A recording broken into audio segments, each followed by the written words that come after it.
siguro kailangan natin lahat gawin yon. Okay, ma'am. For Senate President Chis Escudero naman, ano ang inyong mensahe sa kanya at anong inyong next move after dun sa nangyari dun sa dapat ay pagkukontempt kay Special Envoy Lacanilao, and then yung kanyang pag-i-issue ng show cause order, and then yung sagot niyo dun sa sinabi niyang wag ninyong gamitin ang Senado sa politika? Nakakatuwa naman talaga yung mga pinagsasabi. Ang akin na lamang, balikan natin ang tunay na rules ng Senado kung saan walang mahahanap kahit minsan ang binabanggit na show cause. Yung ginagamit para sa politika, nakakatuwa naman kasi alam naman natin na siya yung ambisyoso. Ako yung nakalimutan nga mga kampanya na. Okay, thank you, ma'am.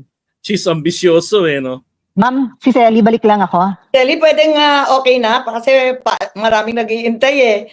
Yung aking KB matatanda na, baka lalong tumanda. Ma'am, may patanong lang si Mayan. Yung sabi niyo, inutusan ni PTRD si Sara na umuwi at mangampanya, kasama po daw sa inutos niya yung ikampanya kayo? Wala naman yatang ganon. Basta yun ang kwento nila ni Robin na pinagsabihan sila, di ba? Ang ganda ng tanong no? Kasama ba doon yung inutos si Duterte na magampanya kayo? Na ikampanya kayo? Nagulat din si Amy. Meron siyang interview, sabi niya, umuwi kayo at mangampanya. Yun lang. Umuwi kayo at mangampanya, yun lang. Di ba?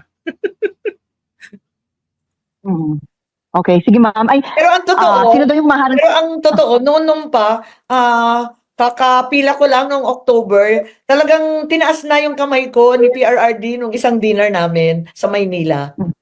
Pero, ma'am, sorry. Sino daw po yung humaharang sa inyo sa Malacanang? Ay nako, kung sino-sino, alam naman ninyo.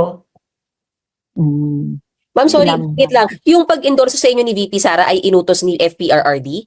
Ay hindi naman siguro. Basta ang sinabi lang ni PRRD, ayon sa interview, nabasa ko rin lang sa dyaryo, talagang magkampanya. Yun din lang sabi ni Senator Robin, mangampanya daw sila, tulungan daw lahat ng kaalyado.